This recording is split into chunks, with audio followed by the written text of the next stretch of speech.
Qui n'a jamais reçu ces SMS frauduleux vous demandant de payer pour un colis, de cliquer sur un lien?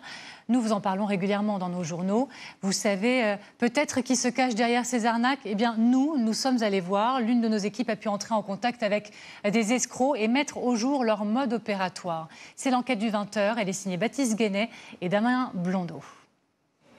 Il ne s'est pas méfié lorsqu'un soir de février dernier, il reçoit ce SMS, lui annonçant que son colis ne rentre pas dans la boîte aux lettres. Ma conjointe avait commandé différents produits et donc du coup, on n'était pas trop méfiants, non. Jean-Charles suit le lien indiqué et entre ses informations personnelles sur un site ressemblant à celui de Mondial Relais. Pour reprogrammer la livraison, une somme de 48 centimes lui est alors demandée. Pour payer ces 48 centimes d'euros-là, on va vous demander en fait de renseigner vos coordonnées bancaires, donc le numéro de la carte, le cryptogramme. Ces informations vont être exploitées dès le lendemain.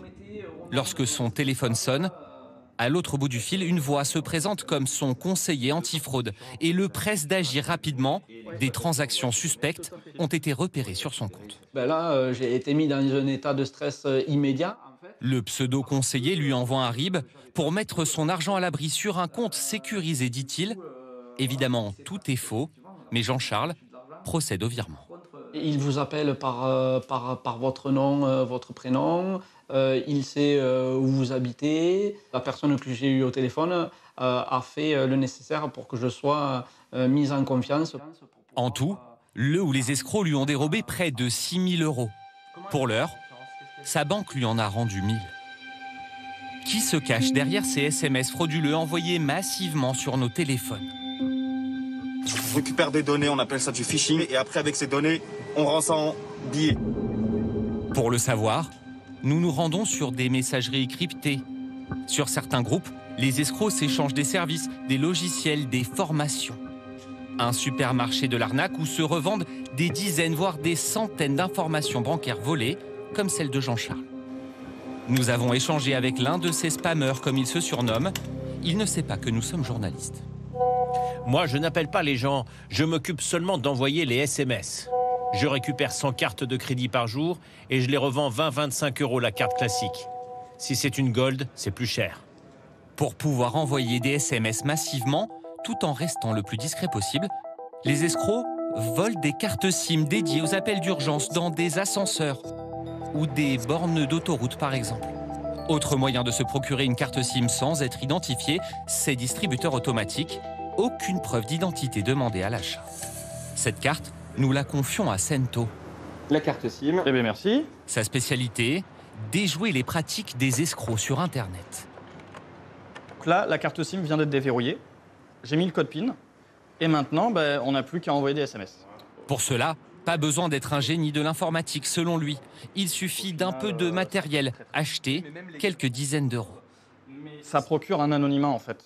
Il n'y a pas besoin d'être connecté à Internet, il n'y a pas besoin de tout ça. Un téléphone ne permet pas de faire ça de façon aussi efficace, en fait. Combien de SMS tu peux envoyer en théorie?